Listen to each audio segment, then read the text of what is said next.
Fanandrify amin'izay fankalazana ny andro maneran-tany ho an'ny tontolo iainana izay ihany dia nahatsiaro manokana ireo ankizy beazina sy tazaina eo anivon'ny akany Étoile du Matin Ambohitra Manjaka ny DHL. Ireto akany ity moa dia fantatra fa mitaiza sy manabe ireo ankizy Kamboty na ihany koa ny laozany Ray aman-dreny. Ankizy Kamboty sy ankizy ny laozany Ray aman-dreny misy 23 eo anelan'elan'ny 4 ka hatramin'ny 20 taona no raisiny eto anivony akany Étoile du Matin Ambohitra Manjaka-Tanana manontolo amin'izao fotoana izao. Miara-miasa amin'ireo sekolim-panjakana an-toerana mba hanamorana fampidirana azy ireo an-tsekoly ny akany. Nahazoana ordonnance de garde avy amin'ny fitsarana avokoa moa izy ireo ary misy kosa ny fifanarana taratasy fanaovan'ny akany sy Ray aman-dreny na ny fianakavian'ireo ankizy mialoha ny andraisana azy ireo. Mila fanaramaso tsara ireo ankizy noho izy ireo mbola tsy zatra misaraka amin'ny fianakaviany ary ambonin'izany dia tsy mitsidika azy ireo ny fianakaviany raha ny fanazavana.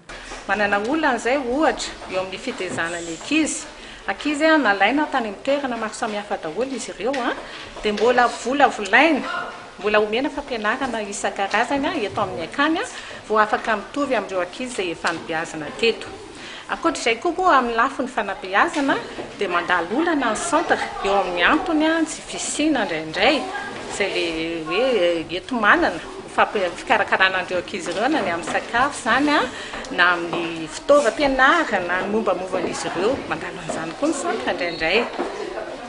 Dia ankoatr'izay moa zany misy ireo olana sentimental mahazo ny ankizy zany tsy moramora amin'ny ankizy ny mitady an'ilay origine an'izany. Mafimafy amin'ny ankizy zany le hoe nisaraka amin'ny fianakaviana izy dia miezaka izahay centre mampafantatra anazy mandrakariva foana hoe nisy fianakaviana ny andohana azy eo ary mampahalala anazy an'izany foana zay na dia tsy mitsidika ny zareo ary andreo fianakavian'ireo misy tena tsy mitsidika an'ireo ankizy ireo mihitsiny dia makahery an'ireo ankizy zany zany olana lalovana eto amin'izao akany izao koa. Miay azy ireo ny akany mandra-pahatongany izy ireo amin'ny dingany fahaleovan-tenany. Hatramin'ny taona 1970 ny orenan'ny akany dia mahery ny 900 ireo ankizy ny efa nandalo teto.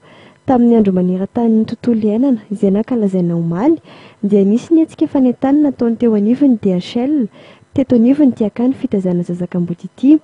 Nanangona ireo fitaovana efa nampiasaina kanefa mbola tsy ratsy ny piasa ary natambatra izany ka natao fanomezana ho an'ireo ankizy. Raha inareo fanazavahan'ilay tompon'andraikitra tato ny DHL manana didy ihany koa amin'ny fiarahamonina. Izay efa manana sehatra anankitelo iasan'ny DHL. Misy ny Go Green, izy zany efa fantatrareo Go Green resaka environnement, misy ny Go Teach resaka fampianarana, dia misy ny Go Help. Ny Go Help resaka fifanampiana amin'ny fiarahamonina. Dia araka ny teneniko teo hoe manana andraikitra eo amin'ny fiarahamonina ny DHL dia raha ny androany zany izao natambatry ny DHL le thème le hoe Go Green, le environnement sy le Go Help. Mijoro ho modely ny DHL ho fanentanana ny vahoaka mba hiroso amin'ny fanodinana ireo fitaovana mbola azo ampiasaina ka ampiaina ny fako fokarin'ny olombelona izay mahatonga ny fandotoana ny tontolo iainana.